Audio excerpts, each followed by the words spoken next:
This story from Zambia began with a short video that arrived by WhatsApp. And I looked at the video she sent, and there was only a broken down roof, no desks, just the frame of a desk, no books, walls half built with mud blocks. And so I decided I'd try to see where that school was and visit it and see for myself what it was like. Father Anthony and a teacher made the trip from Ndola, Zambia, to this remote settlement called the Bamba in the northwest. It took nearly 4 hours, but there was still a ways to go. But then we turned right off the main road. The road was good as far as there. Turned right into a dirt road, they call it, laterite road. But when we got in a few yards, a few hundred yards, we saw these massive potholes. And the potholes were full with water because it's the rainy season now. So a question I had asked myself, will I go on or will I stop? And I said to Bridget, was the teacher, I said to her, I don't think we can go any further. Oh no, Father, you must continue, you must continue. So she encouraged me to continue, which I did.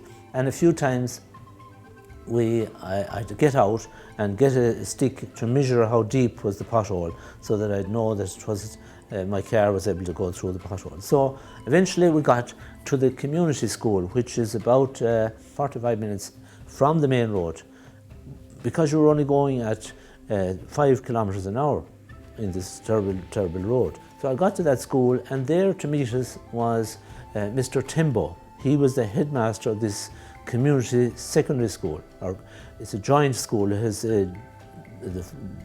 part of it is primary and part of it is secondary, but he was the headmaster and he had a motorcycle. So I said to him, can we not go on the motorcycle the other way? He said, no, you need to bring the car and you'll bring your passenger, the teacher. So, and we had another teacher as well with us. The second teacher came with us. So we set out from the secondary school, and there again more potholes, and again checking the depth of them, and eventually we reached a place where there was a bridge but you could only walk over it.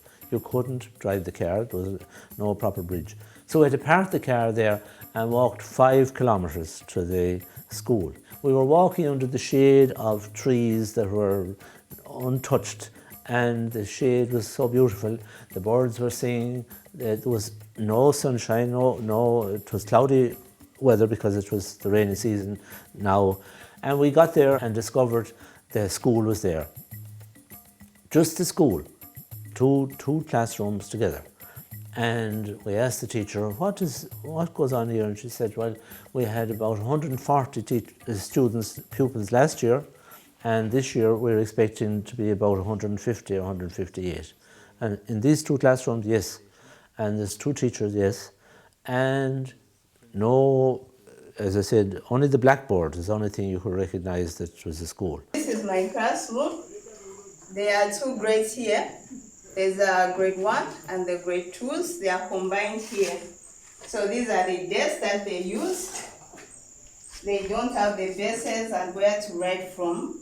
As you can see, they are just the three frames here. Then some of the pupils, they just sit on the floor.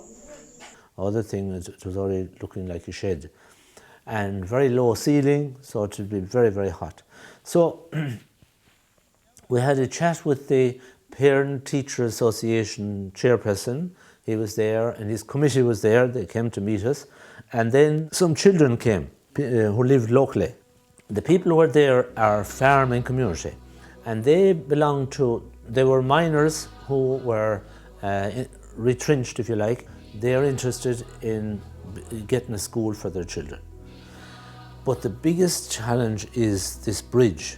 They'll have to get the council to repair it in order to get access.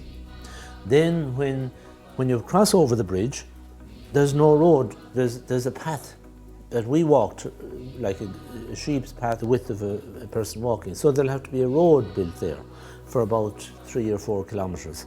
That has to be done first because you can't get in cement, you can't get in sand, you can't get in anything past this bridge until it's repaired. We discussed that with the community, and they said they will try. They want a school. They will they will dig the foundations. They said they will provide whatever labour they need. If there was timber needed for the roofing or whatever, they can provide it locally. The sawmill is not too far away, that they were happy to provide. But the biggest thing is to get the materials. So how to go about that now? The other thing is you need a person there who will coordinate it. And we don't have that at the moment. But it was a day that I enjoyed, a day that was challenging, a day that I'd say I'll remember for a long time, because at some stages I was wondering, if I go down this hole, am I going to get up over it? Who's going to be there to push me? Or if the car breaks down, where is there a mechanic here in this place that if it gets stuck, that the car would get damaged and have no way of getting out. So that was a relief. I was really relieved to get back that night and to say, thank God I have done this journey. But there's a challenge there now. The people of Derry are interested in. They said that they'd like to go out and build a school in a few weeks, and I told that to the community there. But it'll all depend on whether this bridge can be repaired and whether that roadway can be cut. But the challenge is there. The SMA Zambian district leader, Father Ignatius Malwa, is very interested in development work with his missionary team in Zambia.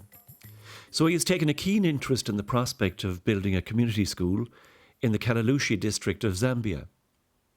Also, the people of Dungiven, County Derry, have a group of interested supporters who have been going to Africa for many years supporting such projects in remote areas. They're called the Granada Outreach Group. During the coming September, a group of men and women, 12 in total, intend to go to Zambia to work on a project in Kitwe. And while there, they will visit Mbalongo Community School in Kalalushi district. They have taken on this work as a long-term project over the next 5 to 6 years. For the coming year, their target is to raise funds to build a block of 2 classrooms that will replace the current broken-down leaking classroom. Since Father Ignatius visited recently, the local community are very excited about the possibility of building a school and have already dug the foundations with pick and shovel. Soon, Father Ignatius will take his team there and fill the concrete for the foundation and the slab. Then it is hoped that when the group of workers from Derry arrive, they may be able to start the building of the walls. Unfortunately, the bridge has not yet been repaired, and this could cause a delay. They're waiting for the council to put the bridge in place to enable workers of Father Ignatius to bring the building materials on site. If the bridge is not repaired, the alternative is to go around by another route, which is longer by 30 kilometres, and therefore adding expense in transporting materials. So we're very excited about helping a community to help themselves, providing an opportunity for the education of their children.